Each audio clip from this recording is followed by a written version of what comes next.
Le ciel au-dessus de la crête avait la couleur d'un verre ancien, pâle et mince, et le vent qui descendait des monts sifflait entre les sapins comme un animal affamé. Brady marchait le long du ruisseau, les épaules voûtées sous l'air froid, les mains dans les poches de sa veste usée. Il connaissait chaque pas de cette pente, chaque pierre couverte de givre, chaque croissant de la lumière quand l'hiver étirait ses doigts. Les pièges qu'il avait tendus plus bas ce matin restaient sa seconde prière, vérifier les sourcils de métal, replacer les appâts, évaluer la satiété du bois pour le feu. La solitude avait des rituels qui la tenaient en place, et Brady les accomplissait comme on récite des noms perdus. Sa cabane était à mi-pente, appuyée au talus et tournée vers le ruban du ruisseau. Les planches étaient noircies par le temps, la cheminée penchait d'un côté, mais le toit tenait et la porte fermait encore. Il aimait la ligne nette de l'horizon, la façon dont la lune reposait sur la crête lorsque la nuit venait. Depuis des années, il n'attendait rien d'autre que la constance des saisons et la justesse de sa propre discipline. Il avait appris, sur des chemins plus rudes, à fermer son cœur comme on ferme une valise, soigneusement, sans bruit. Ce fut un bruit différent ce soir-là qui brisa l'ordinaire. À quelques mètres près du ruisseau, une voix étranglée par le froid murmura un appel que Brady, d'abord, prit pour le vent. Il tendit l'oreille. Un petit pleur, suivi d'un bruit de tissu sur la neige.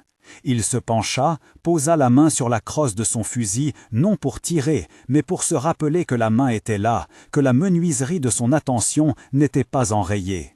Puis il vit Niati. Elle était accroupie, une femme aux traits marqués, aux cheveux sombres retenus d'un ruban devenu sale. Ses vêtements portaient les signes d'un voyage trop long, bords effilochés, manches rapiécées, poignets rougis et enflés qui gardaient la mémoire d'un collier de cordes ou d'un lien brut. À ses côtés, deux enfants blottis, un garçon aux yeux vifs, une petite fille qui pressait son visage contre la poitrine de sa mère comme si la chaleur humaine était un rempart. Niati leva la tête, et ses yeux, après un instant, reconnurent la présence d'un homme qui n'était pas ennemi. Brady contempla la famille sans empressement et sans nostalgie. Il connaissait la peur. Il connaissait aussi le calcul qui poussait certains hommes à écarter ce qui dérangeait leur routine. Pourtant, pendant un moment qu'il n'essaya même pas de nommer, il dut admettre que la porte de sa cabane semblait à lui comme à jamais moins lourde qu'à l'ordinaire. Il huma l'air, odeur de neige, d'air gelé et quelque chose d'âcre qui venait de Niati, peut-être de la sueur, peut-être du sang ancien. Il fit un pas vers elle. « Approchez », dit-il, d'une voix courte. Il n'ouvrit pas la porte tout de suite. L'ouverture est un geste qui engage. Il attendit leur réponse, scruta le rivage, regarda la trace nette d'un cheval qui s'éloignait vers le nord-ouest. La marque sur la neige était récente, pas plus vieille que l'heure. Brady nota la largeur des sabots, le rythme de sortie comme un dernier mot. Quelqu'un était passé. Quelqu'un pouvait revenir. Niati hésita, la main sur le bras de la fille. Dans son visage se lisait une fatigue qui n'était pas que corporelle. C'était la lassitude d'un chemin où l'on avait appris à se méfier de la bonté. Pourtant, elle se leva. Et les enfants suivirent, petits talons qui enfonçaient la croûte gelée.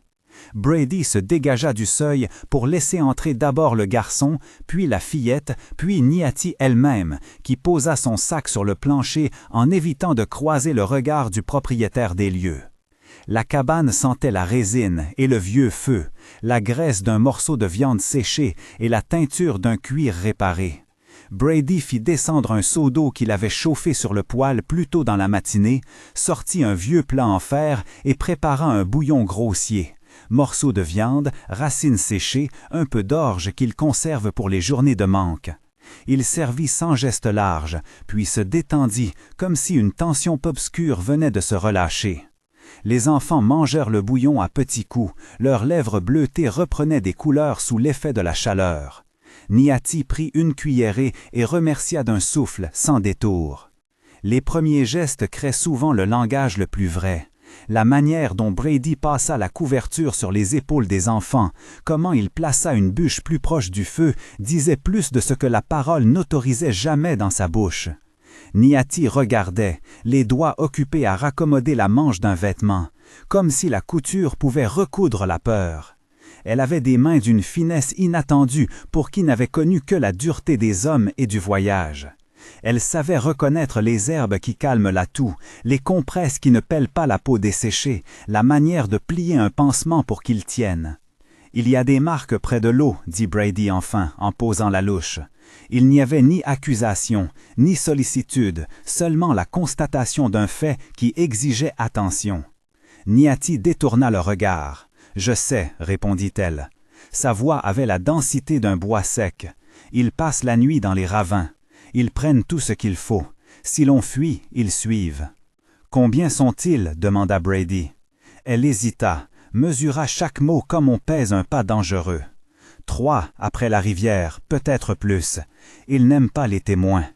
Elle ajouta, comme une chose qu'elle craignait de prononcer, « Mon mari, il n'est plus. » Il n'y eut pas d'étonnement de Brady. La mort avait déjà creusé sa vie et il savait reconnaître les mots qui ne demandaient pas de pitié, mais la présence. Il répondit par un mouvement du menton. « Ici, ce sont des marques. » On ferme la porte, on cache ce qu'on peut. Demain, je verrai. Les jours suivants prirent la forme d'un tissage lent et fragile. Brady, Niati, Thomas et Ya se trouvèrent des habitudes qui, au début, étaient des petites réparations logistiques et bientôt devinrent des repères émotionnels. Le matin, ils allumaient le feu ensemble. Niati préparait une bouillie plus douce pour les enfants. Brady sortait vérifier les pièges et raccommoder le pansement du garçon qui portait une tache brunie sur le col. La voix du garçon, lorsqu'il osait parler, était courte et attentive. Il posait des questions sur les bottes de Brady, sur la façon d'atteler un cheval, et ses interrogations, souvent, creusaient une fissure d'humanité dans le cuir dur de Brady. Il y avait des silences qui valaient beaucoup plus que des discours. Le soir, Niati cousait près de la lueur du feu. Les doigts patientaient sur la toile, ramenant utilement des morceaux de tissu pour recouvrir des genoux écorchés ou renforcer des manches. Brady lui montra une fois comment tendre le fil sans casser la peau du tissu. Ce geste simple fut une sorte d'initiation. Elle, de son côté, lui transmit la manière de reconnaître une racine qui apaisait l'estomac, et ces échanges bâtirent une langue commune à mesure que les mots se faisaient rares. Malgré la lenteur du rapprochement, des signes de menace demeuraient. Un matin, Thomas trouva près du ruisseau un éclat de métal entremêlé dans une racine. Un morceau de sel arraché peut-être, un fragment de cuir fendu comme à la hâte. Brady fronça le sourcil, examina les traces dans la neige et rencontra du regard la mémoire des routes et des bagarres. Les traces menaient vers l'ombre des collines, vers l'endroit où la terre se creusait en ravin. Il prit son fusil plus souvent, regarda plus loin, écouta la nuit en penchant la tête. Une tension s'insinua entre la chaleur du foyer et le dehors qui rongeait. C'est alors qu'Elias apparut. Il était étendu sur une couverture, apporté par la peur ou par un hasard cruel, chancelant comme un homme qui a perdu la pente. Brady l'avait aperçu à l'aube, visage sale, une blessure à l'épaule mal enrubannée. Il l'amena devant la porte avec l'aide du garçon. Elias inspira et expira comme celui qui a été tenu par une main étrangère jusqu'au seuil d'un destin. Ses yeux étaient clairs, et parlant peu à peu, il raconta qu'il avait croisé un groupe qui se disait hors la loi, hommes sans loi qui dépouillaient les voyageurs et n'hésitaient pas à tuer. Il avait fui, il l'avait frappé, abandonné pour le froid. Elias parlait sans emphase, ses phrases étaient des fragments de cartographie. Qui, où, combien? Il connaissait la région, disait le nom d'un ravin, l'habitude d'un lieutenant de bande, un signe que les pillards laissaient sur une stèle de roche. Soigner Elias fut un travail d'équipe. Niati appliqua une compresse d'herbe qui calma la douleur. Brady sut recoudre une plaie grossière, et Thomas, avec des mains tremblantes, apporta de l'eau chaude. La présence d'un autre homme changea la mécanique de leur foyer. Élias, malgré sa faiblesse, apporta une énergie instable qui fit apparaître des dialogues sur l'extérieur. Il donna des détails que Niati n'avait pas osé formuler, et par ces récits, la cabane se transforma d'un abri en un petit poste d'observation. La tempête arriva comme on ferme un couvercle sur une marmite. On la vit d'abord au loin, une plaine blanche qui grossissait, une vapeur lourde qui collait au ciel. Puis le vent devint une chose qui frappait les planches et poussait la neige en vagues contre la porte. Les sapins vibraient comme des instruments sous tension. Le ruisseau, jusqu'alors chantant, se couvrit d'une peau de glace et cessa sa conversation. Les premiers jours de la tempête furent d'épreuves. Les provisions diminuèrent, les sorties se firent rares et les gestes du quotidien prirent une solennité nouvelle. Ils scellèrent les fenêtres, enfoncèrent des planches, empilèrent du bois. Les enfants racontaient des histoires en chuchotant près du feu. Thomas dessinait de petites silhouettes dans la cendre et Ya regardait les flammes comme si elles renfermaient la chaleur du monde. Brady suivit une nouvelle routine, double vérification des pièges, balisage des sentiers, monture préparée près de l'entrée au cas où il faudrait agir vite. La tempête isolait la cabane du reste du monde et mettait à nu les décisions. Le soir où la neige atteignit la hauteur du pas, Élias se releva assez pour parler d'un cri entendu dans la nuit. Un appel qu'il prit pour un homme à l'agonie ou pour un défi lancé aux passants. Brady, qui observait l'âtre, sentit l'irrésistible tension revenir à l'intérieur. Sa première impulsion fut de sortir, de tracer, de confronter. La seconde, plus lente et plus lourde, lui rappela la fragile présence de ceux qui l'avaient accepté sous son toit. Il savait que si des hommes cherchaient du monde, ils trouveraient la trace. La décision, cette fois, ne reviendrait pas seulement à repousser l'intrus. Elle engageait la sécurité d'une femme et de 2 enfants et d'un voyageur blessé qui n'était pour lui ni parent ni frère. Il y eut un moment, au milieu d'une nuit, où le vent semblait vouloir pénétrer jusqu'aux os, où Niati posa sa main sur la sienne. La touche était brève et pleine de reconnaissance, mais surtout, elle fut une demande muette. « Protège-nous ». Brady sentit quelque chose se fissurer dans la carapace qu'il portait depuis des années. Il se leva, alla fermer la porte, inspecta les serrures, remit une botte contre la trappe. Ses gestes avaient la minutie d'un homme qui prépare une défense. Au matin, les traces dans la neige menaient vers l'étroite clairière près de la crête. Il y avait des empreintes qui se chevauchaient, des signes de repos et surtout une marque faite à la hâte, un morceau de tissu accroché à une branche, comme un avertissement ou un vestige. Brady reconnut dans cette marque la façon qu'avaient les pillards de laisser un message aux autres. Ici, on n'est pas assez. Il ramena la preuve à l'intérieur, posa le tissu sur la table et fixa tout le monde. « Ils ne nous laisseront pas tranquilles, dit-il. » Sa voix était rocheuse, mais l'on sentait qu'il avait déjà choisi. Il réfléchit à la longueur de son fusil, à la disposition du bois, à la fenêtre qui donnait sur le ravin. Puis il parla d'une chose qu'il n'avait pas faite depuis longtemps, ouvrir une proposition qui n'était pas un ordre. « Restez, dit-il, en regardant Niati. Restez ici. Je n'ai pas l'intention de vous laisser partir. » Niati écouta et ses épaules tremblèrent, non de peur, mais d'un soulagement qu'elle ne laissait pas tomber en morceaux. Thomas regarda Brady comme si un héros avait franchi la porte.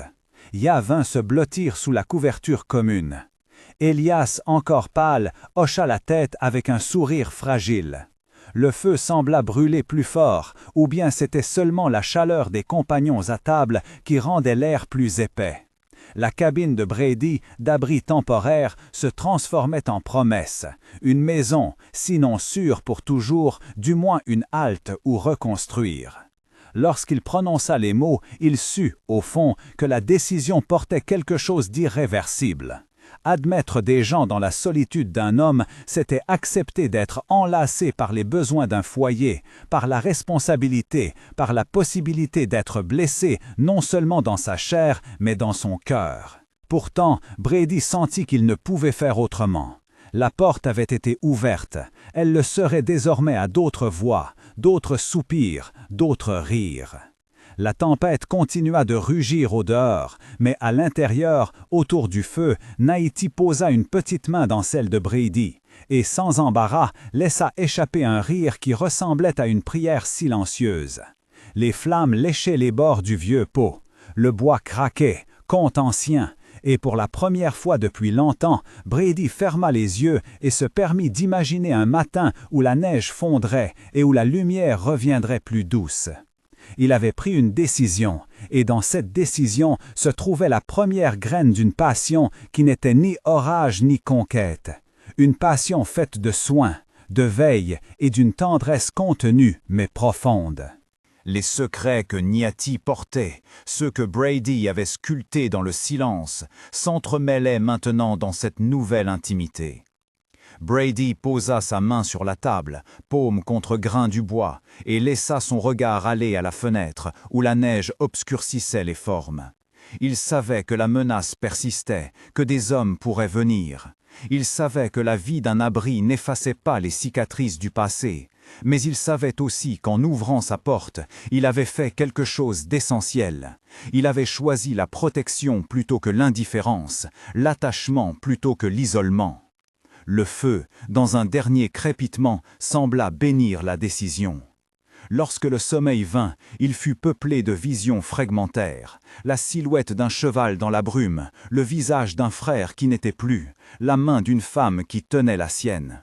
Au réveil, Brady se réveillerait pour préparer des vivres, pour vérifier encore les pièges, pour dresser un plan de défense. Mais cette nuit-là, au cœur de la tempête, la cabane reposait. Autour du feu, une famille apprenait à habiter ensemble la page blanche du monde. La tempête, loin d'être seulement une épreuve, s'était transformée en seuil, et lorsque la neige cessa enfin de tomber et que l'air se fit clair, la trace de pas menant à la cabane n'était plus celle d'un seul homme.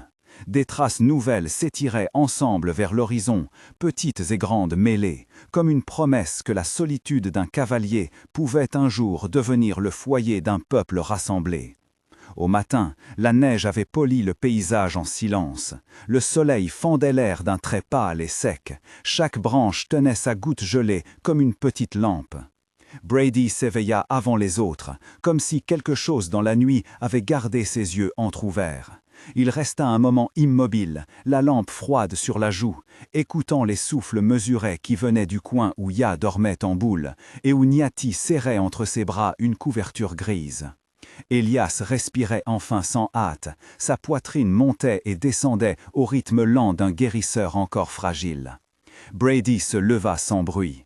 La cabine était toute chauffée par la mémoire du feu. Il ramassa la pelle, piqua les braises qui dormaient et héla Elias à voix basse. Ensemble, ils préparèrent un petit bouillon, firent fondre de la neige pour l'eau, cassèrent un pain un peu trop dur en morceaux. Thomas, déjà habillé, vint s'asseoir à la table et regarda ses mains cailleuses, comme s'il n'osait pas croire à la permanence des gestes les plus simples. Couper du bois, cirer un plancher, fermer une porte. « Tu as songé au piège ?» demanda Elias en posant la tasse sur ses lèvres. « Je les vérifierai » répondit Brady. « Les traces n'ont pas disparu. Elles s'étirent vers l'est, plusieurs paires, petites et grandes. Quelqu'un a passé par la vallée cette nuit. » Niati écoutait en silence. Il y avait dans son regard un mélange de curiosité et de peur. Pas la peur qui paralyse, mais celle qui aiguise la prudence. Elle prit un morceau du pain, le frotta sur sa paume pour sécher la mie et le posa sur la table comme une offrande. Le geste simple fit sourire Thomas et le sourire fit relâcher les tensions d'un seul coup. Après le petit déjeuner, chacun s'attela à sa tâche. Thomas vérifia les pièges, mena un tour le long du sentier, répara la palissade improvisée avec des planches supplémentaires. Ya aida Elias à bander sa plaie, tenant la gaze comme si elle pressait doucement la vie elle-même. Niati alla au bord de la clairière, ramassa des herbes qui perçaient la neige et observa l'horizon. Au loin, la lumière jouait sur des collines où la blancheur semblait se plonger en couches, et parfois on distinguait une ligne sombre, bois, rochers, peut-être des huttes. Brady prit son fusil. Il le passait en revue de façon rituelle, sans hâte, comme si chaque pièce lui rappelait un nom. Puis, il fit le tour de la cabane, remit des pierres en place, calcula l'angle de la fenêtre qui donnait sur le ravin, vérifia le crochet de la porte. Il avait appris que la sécurité n'était pas seulement un geste unique, elle s'entretenait comme un jardin. Il revint à l'entrée où Thomas s'était arrêté, les bras croisés. « On ne peut pas rester ici comme des mouches sur un miel, dit Thomas. Si ce sont des gens de passage, on peut les prendre. Si ce sont des pillards, on doit savoir qui compose le groupe. »« Nous aurons des visiteurs, » dit Brady simplement, et Thomas reconnut dans sa voix la même ligne qui l'avait conduit la veille à proposer l'hospitalité. Il n'y avait plus dans la décision ce mélange d'ivresse et de peur qui l'avait pris la première fois. C'était désormais une résolution à voix basse. Les pas que Thomas avait remarqués se précisèrent au bout d'un moment. Ils crissaient sur la neige fraîche et rendaient l'espace plus concret. Au début, il semblait lent, mesuré, puis une deuxième série arriva et une voix, rauque, se fit entendre au-delà des arbres. « Qui vive » appela Brady, sans se dissimuler. Sa voix, qui 30 fois s'était faite froide et tranchante, avait maintenant une chaleur et un appel, comme si elle savait que la réponse allait modeler plus d'un destin. Une silhouette apparut, d'abord indistincte, puis une forme humaine qui avançait en tenant son chapeau contre le vent. Il descendit la pente en régulant ses pas. Lorsqu'il s'approcha, il retira son capuchon et montra un visage marqué par le froid et par l'hiver de la vie. Ses habits étaient usés, mais il portait sur l'épaule une besace emplie d'objets soigneusement enveloppés. Il n'était pas seul. Derrière lui, 2 autres silhouettes suivaient, un enfant qui tirait une petite traîne et une femme courbée qui tenait un paquet sur sa poitrine. Brady fit signe d'ouvrir la porte. Les nouveaux venus s'arrêtèrent à la lisière de la cabane comme s'ils respectaient l'espace sacré que ces murs représentaient. « Nous cherchons du pain et un peu de feu, » dit l'homme d'une voix qui fut plus suppliante que menaçante. « Nous venons du bas village. Les siens ont fui avant l'aube. Ils ont dit de prendre le chemin des collines, mais la neige, je n'ai plus de route sûre. » Il posa sa main sur le bois, la paume tachée de givre et d'un vieux sang séché. Sa femme laissa glisser le paquet, un manteau d'enfant, des cheveux emmêlés dépassant. Niati se leva et ouvrit la porte. Un souffle d'air plus froid s'engouffra, faisant trembler les rideaux. Elle regarda l'homme dans les yeux et il y eut un bref échange qui n'eut besoin ni de mots ni d'explications. Ils étaient fatigués, ils avaient marché, ils avaient besoin. Niati fit signe d'entrer. Brady resta sur le seuil, pesant la décision comme on pèse une pierre précieuse. Là, devant lui, il revit un fragment de sa propre histoire, les issues qu'il avait prises, les portes qu'il avait fermées. Ouvrir une fois encore serait sceller un pacte, se lier par des hasards et des respects. Mais le plus surprenant fut la pensée qui vint et qui s'installa sans violence. Si la cabane pouvait être un abri pour ces gens-là, elle pouvait l'être pour d'autres encore. Sa main, qui jusque-là avait été ferme sur sa lunette, se détendit. « Entrez, dit-il finalement. Entrez et dites ce qui vous amène. » Ils entrèrent lentement. L'enfant tressaillit en sentant la chaleur, et la femme se laissa tomber sur une chaise comme si ses genoux s'étaient dérobés. Thomas apporta une couverture, tout en gardant ses yeux sur le sentier, et Brady fit couler du bouillon. Les gestes furent simples, humbles, et leur répétition imposa une sérénité commune. L'homme parla enfin. Son village avait reçu la visite d'hommes armés. On avait pris bétail et farine. Des feux avaient été allumés pour effrayer ceux qui attendaient la moisson. Ils avaient fui à la hâte, emportant ce qu'ils pouvaient. Il avait cru pouvoir longer la crête, espérant trouver des gens qui donneraient du pain. « Combien d'hommes » demanda Elias doucement, comme s'il craignait la réponse. « Beaucoup » dit l'homme, « trop pour que nous puissions porter une bataille. » Ils montent en colonne vers le fleuve. Ils ne laissent pas de traces d'humanité quand ils passent. Là-dessus, un silence tomba. La parole avait jeté une ombre sur la pièce. L'enfant serra une poupée de chiffon, et Niati posa une main sur sa tête, comme pour lui chasser la peur. Brady prit la parole, sans colère, sans gestes théâtraux. Il expliqua qu'il n'était pas une forteresse invincible, que la cabane ne tiendrait pas si une troupe entière venait à s'abattre. Il proposa pourtant ce qu'il savait faire, surveiller, prévenir, abriter ceux qui fuyaient et guider les plus faibles vers un lieu où la terre serait moins nue et où l'herbe pousserait en été. Sa main, qui jusque-là avait été ferme sur sa lunette, se détendit. « Entrez, dit-il finalement. Entrez et dites ce qui vous amène. » Ils entrèrent lentement. L'enfant tressaillit en sentant la chaleur, et la femme se laissa tomber sur une chaise comme si ses genoux s'étaient dérobés. Thomas apporta une couverture, tout en gardant ses yeux sur le sentier, et Brady fit couler du bouillon. Les gestes furent simples, humbles, et leur répétition imposa une sérénité commune. L'homme parla enfin. Son village avait reçu la visite d'hommes armés. On avait pris bétail et farine. Des feux avaient été allumés pour effrayer ceux qui attendaient la moisson. Ils avaient fui à la hâte, emportant ce qu'ils pouvaient. Il avait cru pouvoir longer la crête, espérant trouver des gens qui donneraient du pain. « Combien d'hommes » demanda Elias doucement, comme s'il craignait la réponse. « Beaucoup, dit l'homme, trop pour que nous puissions porter une bataille. » Ils montent en colonne vers le fleuve. Ils ne laissent pas de traces d'humanité quand ils passent. Là-dessus, un silence tomba. La parole avait jeté une ombre sur la pièce. L'enfant serra une poupée de chiffon, et Niati posa une main sur sa tête, comme pour lui chasser la peur. Brady prit la parole, sans colère, sans gestes théâtraux. Il expliqua qu'il n'était pas une forteresse invincible, que la cabane ne tiendrait pas si une troupe entière venait à s'abattre. Il proposa pourtant ce qu'il savait faire, surveiller, prévenir, abriter ceux qui fuyaient et guider les plus faibles vers un lieu où la terre serait moins nue et où l'herbe pousserait en été. Il parla aussi de limites. Qui resterait dehors? Qui garderait les enfants? Comment partager le peu qu'on avait? L'homme hocha la tête. Il comprenait la mesure du risque et la valeur du foyer. « Nous pouvons rester une nuit, dit-il. Demain, nous repartirons à l'aube vers la vallée à l'est. Il y a un couloir qui mène à des rochers où l'on cache les traîneaux. Mais nous ne voulons pas peser. Nous demandons seulement un abri pour aujourd'hui. » Brady regarda Niati, puis Thomas, puis Elias. Chacun avait déjà milité en silence pour la même chose, accueillir. Non par naïveté, mais parce qu'il y avait désormais dans ces murs une chaleur qui ne se comptait pas en provisions seulement, une chaleur qui se donnait pareillement à l'inconnu et à l'ami.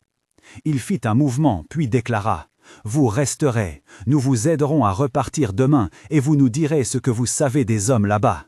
Mais ceux qui entrent ici restent ici. Aucun d'eux ne franchira la porte sans que nous le sachions. » L'accord fut scellé sans cérémonie. La femme posa sa tête contre la paroi, comme si elle confiait son poids au bois, et l'enfant s'endormit, bercé par le bouillonnement du bouillon. À l'extérieur, le vent reprit sa chanson, et la trace des pas qui s'étiraient vers l'horizon sembla pour un instant moins menaçante parce qu'elle était désormais peuplée de visages. Brady se retira quelques instants, seul, pour regarder la trace laissée par la nuit. Il savait que l'être humain venu de loin n'apportait pas seulement des histoires de feu et de fuite. Il traînait avec lui la nécessité de décisions à venir. Il avait accepté des étrangers. Il savait que demain, il faudrait peut-être partir, ou fortifier, ou se battre. Mais pour la première fois depuis des années, son cœur ne se refermait plus aussitôt après l'acte de bonté. Il sentait qu'un chemin s'ouvrait, non pas celui d'un retour à l'insouciance, mais celui d'une responsabilité partagée. Alors que le jour déclinait et que Fred, l'homme venu du village, racontait au coin du feu la course des colonnes, Thomas revint de ses rondes avec une nouvelle qui fit tressaillir l'air. Sur la crête, à l'horizon, la fumée montait en rideau, plus loin et plus fournie que le foyer d'un simple feu d'écume. Quelque chose se préparait ou était déjà passé. La neige avait gardé la marque. Brady posa sa main sur la table et regarda chacun des visages que la lampe éclairait. Dans la lueur vacillante, il n'y avait ni héros ni victimes, seulement des gens qui faisaient ce que l'on peut faire quand le monde se déchire, se tenir mutuellement. « Demain, à l'aube, on bouge, dit-il enfin. Nous irons vers les rochers, nous emporterons ceux qui ne peuvent pas marcher, nous laisserons un guetteur et nous partirons vite. » La phrase tomba comme un ordre tranquille. Personne ne la contesta. Chacun comprit qu'elle était juste parce qu'elle était nécessaire. La nuit retomba, moins lourde que la précédente. Les nouveaux venus dormirent à l'abri. La cabane vibra d'un calme tendu. On préparait des foulards, on vérifiait des souliers, on enrubannait un enfant pour la marche. Et au dehors, là où la neige n'avait pas encore tout avalé, les traces continuaient leur récit en lignes qui menaient, parfois, au cœur de dangers encore invisibles. Brady resta un long moment à la fenêtre avant de fermer les volets. Il pensa aux pas qui avaient jadis rythmé son chemin solitaire et comprit que ces pas-là, désormais entremêlés à d'autres, formeraient bientôt une route qui ne serait plus la sienne seule. Puis il prit le fusil, le posa contre la porte et, sans bruit, prépara la corde qui servirait d'alerte si quelqu'un s'approchait de l'extérieur. La veille avait appris aux gens de la cabine que la vie se gagnait par des gestes simples et répétitifs. Fortifier une porte, couvrir un enfant, partager un peu de pain. Demain peut-être, ces gestes seraient nos armes. La lente vacilla. Au dehors, la fumée sur la crête cherchait le ciel. À l'intérieur, les respirations se calèrent en attente de l'aurore. Le monde avait, une fois encore, pris la forme d'un seuil. Ils étaient prêts à le traverser ensemble. L'aube coupa la nuit en une lame froide. La cabane resta silencieuse pendant que l'on bouclait les couches, que l'on rabattait les capuchons, que l'on serrait des liens autour des bottes. On ne parla que par gestes. Les ombres se furent pliées au seul mouvement utile, marcher. Brady prit la tête, le fusil sur l'épaule, la corde d'alerte roulée et prête. Thomas, qui connaissait les crêtes comme on connaît le dos de sa main, alla devant pour ouvrir la piste. Elias se plaça près des nouveaux venus, prêt à soutenir, à porter, à défendre. Niati tint l'enfant blotti contre sa poitrine sous un manteau de laine humide. Fred guida le petit groupe, la boussole de ses yeux dirigée vers l'est. La neige craquait sous les pas, aiguë comme une parole qu'on n'ose pas laisser tomber à voix haute. Le vent essuyait leurs visages et emportait des lambeaux de rêve. Au loin, la crête noircie laissait voir la ride de fumée déjà répandue. Plus près, les rochers s'annonçaient en silhouettes hérissées, autant de dents prêtes à mordre la pente. Brady sentit son cœur battre à l'unisson de la marche. Chaque pas était une promesse et une prudence. Ils atteignirent la lisière où la plaine rencontrait la pierre. Là, Thomas fit signe et s'agenouilla. Ses doigts passèrent sur la neige et il commença à compter, muet, comme on compte des années. Les empreintes n'étaient pas celles d'un seul passage. Il y avait un fouillis de traces, larges, serrées, des marques de traîneaux et des pas d'hommes. Certaines paires étaient lourdes et régulières, marquées d'une semelle qui laissait un bord droit et froid. D'autres étaient plus légères, évasées, comme si les porteurs avaient glissé pour épargner leur charge. « Des traîneaux, murmura Thomas, et plusieurs. » Brady se baissa à son tour. Il essuya la neige et nota l'orientation, vers la vallée, mais pas en ligne droite. Quelqu'un avait contourné les affleurements, s'était servi des creux pour masquer le passage. C'était le geste d'une troupe qui voulait échapper au regard du ciel et des guetteurs, ou le signe d'une retraite précipitée cherchant des caches connues. Fred frissonna. Il désigna, non loin, une empreinte plus profonde, comme un sabot qui avait dérapé. « Là, dit-il, ils sont passés en vitesse. Peut-être qu'ils ont laissé quelqu'un. » Niati pressa la main de l'enfant plus fort. Elias jaugea l'horizon et fit un tour sur lui-même, scrutant la ligne des rochers. Le silence grappillait leur souffle. « On avance en 2 files, ordonna Brady. Thomas et moi devant. Elias et Fred derrière pour assurer. Niati, tu prends le petit dans les creux, là où le vent frappe moins. Si on entend le moindre bruit qui n'est pas vent, on s'arrête et on attend. Pas de lumière, pas de feu. » La colonne se glissa entre les blocs, se fondit dans la pierre. Les rochers offraient des passages étroits, des anfractuosités où l'on pouvait s'abriter en cas de menace. Le sentier que Thomas jugeait avait été emprunté récemment, était maintenant un couloir de secret, et tout ce qui s'y trouvait racontait une histoire qu'il devait lire sans se trahir. À la moitié du trajet, une odeur ténue vint les surprendre, fumée âcre, mêlée à des relents de cire et de cuir. Brady fronça les sourcils. Ce n'était pas le feu de camp ordinaire, c'était plus nourri, comme quelqu'un qui avait brûlé des choses pour masquer une piste. Il se rappela la fumée sur la crête, peut-être avait-il mis le feu à ce qu'il ne voulait pas laisser. Thomas se faufila jusqu'à un renfoncement où la neige avait été foulée, et où quelques brasiers froids gardaient des cendres noires. Une couverture déchirée, des sacs éventrés, des traces de hâte.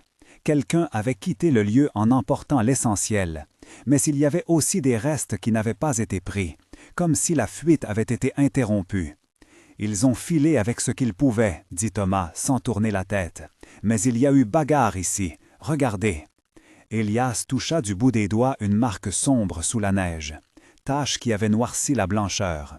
Personne ne dit le vrai mot. Les hommes savaient ce que ces marques pouvaient signifier sans qu'il soit nécessaire de nommer les corps. L'enfant, blotti contre Niati, poussa un petit gémissement et se cramponna à la laine. Fred se redressa, le visage dur. Il indiqua une trajectoire qui se rapprochait d'un étroit passage où les roches formaient une sorte de col. Là, la piste semblait se diviser. À gauche, des traces menaient aux cavités où l'on cachait des traîneaux. À droite, elles se perdaient vers des pentes qui descendaient en direction de la vallée basse, vers les cols que personne ne souhaitait voir encombrés. « Ça sent une embuscade, » souffla Fred. « Ou alors quelqu'un nous devance. » Brady prit une inspiration. La décision pesait comme un rocher en équilibre. Ramener ceux qui ne pouvaient marcher au rocher signifiait laisser la possibilité que les traîneaux soient déjà partis. Tenter de rejoindre les caches signifiait se laisser surprendre. Mais chaque minute à tergiverser nuisait à ceux qui tenaient l'enfant entre leurs bras et à ceux qui comptaient sur eux. « On va voir les caches, » dit Brady. « 2 hommes avec moi. Les autres restent ici, dans l'ombre. On ne fait pas de feu, on part léger. » Elias se leva immédiatement. Thomas posa la main sur son épaule. « Je viens, » dit Thomas. « Si c'est un piège, il vaut mieux qu'on sache ce que c'est. » Ils se glissèrent dans le dédale, comme des ombres cultivant leur silence. Nayati et Fred installèrent une position de surveillance couvrant l'entrée du passage. Les hommes laissés derrière se couchèrent, la nuque collée dans la neige, les yeux ouverts, écoutant la moindre vibration du vent. Le couloir se rétrécit jusqu'à ce que Brady ne puisse plus voir le ciel. Les pierres pressaient leurs silhouettes et transformaient leur respiration en lampes tremblantes. Thomas avançait un pas, s'arrêtait, écartait les branches mortes, sondait les trous. Ils trouvèrent finalement un abri naturel, un renforcement qui servait autrefois de cache-traîneau. Là, les traces de pas se murent en désordre, des cordes effilochées, des radeaux de bois éventrés, des sangles déchirées. Le souffle de Brady se fit plus court à cause de l'attente plus que du froid. « Vide, » dit Thomas. « Personne, mais ça a été fouillé. » Un craquement léger, comme un bâton qui cède, alerta Thomas. Il se tourna, geste vif. Dans l'ombre d'une brèche, une silhouette s'effondra contre la pierre. L'homme laissa échapper un râle étouffé. Il portait un manteau mal ajusté, les bottes pleines de neige. Un bandeau rouge sang pendait à son bras. Il n'était pas mort, mais il était grelottant et les yeux embués. « Hé !» murmura Thomas en s'approchant, la langue coincée par l'urgence. « Qui es-tu? Qui vous a fait ça? » L'homme leva une main lente. De sa bouche sortit une voix qui sonnait comme du gravier. « Ils sont passés la semaine dernière, » haletait-il. « Ils prennent tout, les traîneaux, les vivres. Si tu trouves des gens, dis-leur, partez vers le nord, pas par la route du Val. » Brady s'agenouilla, rapprochant sa face de la sienne. Les traits du blessé étaient creusés par la faim et la course. Il parlait d'une voix qui avait oublié la décision, comme si la peur avait effacé son propre avenir. « Qui sont-ils » demanda Brady. « Des colonnes? Des soldats? » « Pas des soldats, » répondit l'homme, une erreur de souffle rendant les mots épais. « Des bandes, des guetteurs qui marchent avec la nuit. Ils montent des camps la nuit et pendant la journée, ils regardent, ils volent. j'ai vu des hommes accrocher des bêtes mortes autour d'un poteau pour effrayer ceux qui voudraient revenir. » Thomas fronça les sourcils. Cet imaginaire brutal n'était pas une simple rumeur, c'était une manière de régner par la terreur. Le blessé octa, la voix se faisait plus faible. « Ils ont pris les traîneaux d'en bas, fit-il. Nous les avons vus partir à l'aube, ils sont nombreux. Si vous allez au cache, vous devez être rapide. » Un bruit, là-dessous, fit tressaillir leur enfoncement. Un pas sur une pierre, suivi d'un deuxième. Thomas fit signe à Brady de se retirer. La pierre en face d'eux bougea, comme un rideau que l'on soulève. Une seconde silhouette apparut, puis une troisième. Elles vinrent sans bruit apparent, la démarche assurée. L'une d'elles se pencha vers le blessé et marmonna quelque chose.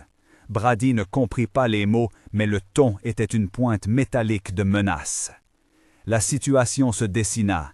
Il n'était pas seul, et les autres avaient peut-être compressé la route par laquelle les traîneaux étaient partis. Remonter vers la vallée signifiait croiser à nouveau ces ombres. Rester à l'abri pouvait signifier être encerclé. Brady pensa à la cabane, à Niati, à l'enfant emmitouflé. Le monde aurait besoin d'une décision, et la décision ne pouvait pas être douce. Alors qu'il cherchait l'angle le plus sûr pour ramener le blessé et retourner à la petite troupe, quelqu'un trancha l'air d'une voix basse mais claire, qui n'appartenait ni à l'un ni à l'autre groupe. « Halte! Qui va là ?» La voix vint de la pente au-dessus, d'un point où la neige était marquée par un ensemble de pas triangulaires, bien alignés, comme la signature d'un petit groupe entraîné. Un ordre bref et une silhouette se détacha sur la bordure blanche. Ils étaient au moins une demi-douzaine, armés, et leurs manteaux avaient la coupe de ceux qui n'espéraient rien d'autre que se survivre en volant ce qui restait. Thomas se tourna vers Brady, yeux clairs, la mâchoire serrée. « On ne peut pas se permettre une attaque ici, souffla-t-il. On remonte au plus vite et on reprend le bas de la crête. On boucle le blessé sur un traîneau improvisé et on file. Ou on retourne à la cabane tout de suite. » Brady pesa les deux routes. Une revenait vers le foyer, vers la sécurité précaire et le nombre.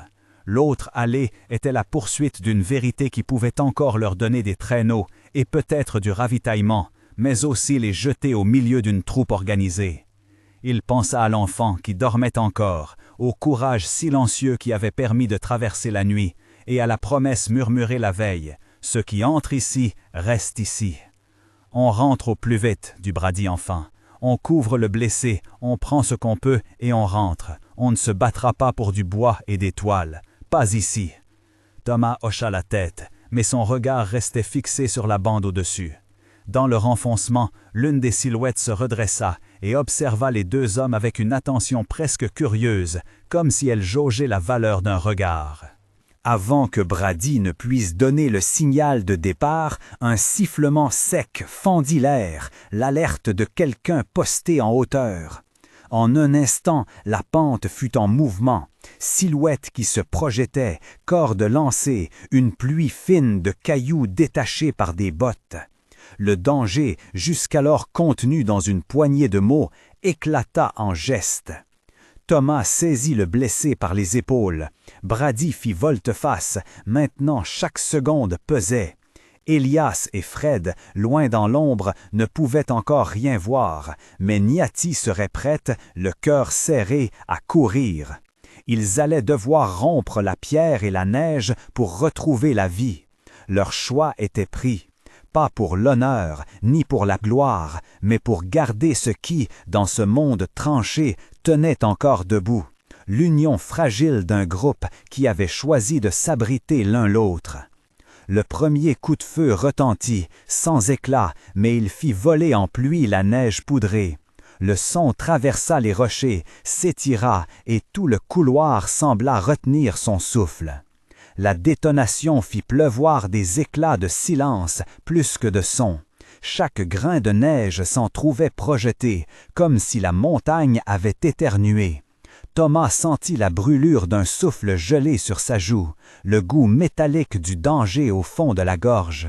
Il couvrit le blessé d'un bras, chercha du regard Brady, qui déjà levait la main en un signal sec, maintenant. Un autre coup partit, cette fois plus proche, et la neige crevée autour d'eux vola en gerbes. Des voix rauques ordonnèrent de se rendre. Les silhouettes sur la crête dessinaient des carrés noirs contre la blancheur. Leurs mouvements étaient calculés, rapides. « On descend par l'écharpe, » murmura Thomas, la mâchoire serrée. « Brady, tu prends l'avant du traîneau improvisé. Elias, Fred, couverture sur le blessé. On file vers la crête basse, contournée par la droite. Niati doit préparer la cabane. » Brady acquiesça sans un mot. Le plan tenait sur deux choses, vitesse et silence. Il n'avait ni l'un ni l'autre en excès, mais c'était tout ce qu'il y avait. Thomas calait contre lui la sangle d'un morceau de toile, improvisant un harnais pour tenir le blessé en place, les doigts engourdis peinant à nouer un nœud simple. Une pierre dévala, heurtant un seau de neige. La trajectoire trahissait la présence de quelqu'un embusqué plus bas. Un sifflement transperça, trop aigu pour être naturel. Les attaquants voulaient les couper. Thomas sentit la colère monter, mais la remplaça par une concentration froide. La colère n'allait pas sauver des vies, le sang-froid si. Elias fit un signe aux deux autres. Ils allaient créer un écran de mouvement. Fred, qui n'avait pas encore parlé depuis l'aube, prit une poignée de cailloux et les jeta vers la gauche, faisant dériver l'attention adverse. C'était simple, primaire, mais ça marcha. Plusieurs silhouettes se tournèrent, des pas précipités résonnèrent, des ordres enjoués se perdaient dans l'air, comme des morceaux de toile. Profitant de cette distraction, Thomas poussa. Les traîneaux glissa, grincement court, la neige craquant sous la charge. Brady se mit à courir, jambes lourdes, les corps déséquilibrés par la charge. Les vents mordit leur visage. La pente rendait la course dangereuse. Chaque faux pas risquait de briser l'équilibre du blessé. Un tir fusa près d'eux. La balle frappa une plaque de glace et fit partir des étincelles minuscules. Thomas sentit la proximité de la mort, mais la raccompagna à la lisière de l'esprit et continua. Ils franchirent une succession de bosses, cherchèrent les traces qui les conduiraient à la crête la plus basse. Les appels derrière eux se faisaient plus vifs, des voix qui fulminaient la rage d'avoir été dupés. En bas, au détour d'un pan de rochers, Niati apparut, silhouette émitouflée, tenant l'enfant contre sa poitrine comme une relique. Un instant, quand elle vit les traîneaux, son visage se fendit d'un espoir muet et terrible. Elle poussa uma cobertura, fazendo place para que o blessé seja posado. Ses mãos, rápidas e suras, eidaram a descender o corpo. Antorre-o bem, Suflatel, sem levares olhos. Alumem uma lâmpada, vite. Se vocês atendem álcool, preservem-se para assombrar. Brady posou o traîneau com precaução. Elias e Fred barricaram a pequena abertura com desplanchas presas vite-fait, de gestos de uma precisão nê de noites semblantes. Tomás inspirou profundamente, o souffle court e se redressou para regardar la pente derrière. Les silhuetas inimigas se rapprochavam, escalando como desobscuras raízes humanas sobre o manto branco. Il non y eut pas d'hésitation longue. Tomás prese um fuzil que Fred lhe tendit, um velho útil dont l'usura trahisse de mãos menos vigorosas, e montou sur uma pedra para dejagar sa silhueta. Il tirou 2 vezes en l'air, des detonações secas que clacaram como cus de fouet. O Brui, voluntariamente ciblado, fez crer aos possuidores que a resistência era plus grande que ela era. Certos recuaram, outros cercaram um abrigo, indecisos. Seta rusa deu o tempo que lhes falia. Eles tiraram o blessé ao interior da cabana, jonglando com urgência e prudência, glissando descoberturas entre os membros engordidos. Niati se assentou prés do blessé, seus dedos cercando o pulso, seus lábios murmurando desparolas que nem podiam distinguir, mas que semblavam de promessas antigas. A l'exterior, a montanha represa há pouco sua voz, desapelos, jurões, botas que grongiam na neve, mas o tumulto semblava se elonhar, ou do menos se fragmentara em confusões. Tomás demorou um momento imobile, a mão sur la porta da cabana, escutando os sinais de uma traca que podia recomeçar a todo instante. Il non iu triunfo, somente um repio, frágil como uma folha sobre o gel. Il regarda Niati, l'enfant dans le dos, le blessé qui respirait plus régulièrement, et sentit la lourde responsabilité qui pesait sur eux tous. Protéger ce foyer minuscule, cette étincelle de communauté. Les ombres pouvaient revenir, mais pour l'instant, la cabane retenait leur souffle, toute petite et humaine et encore intacte. Ils avaient gagné du temps, et dans ce monde réduit à la survie, le temps valait d'or.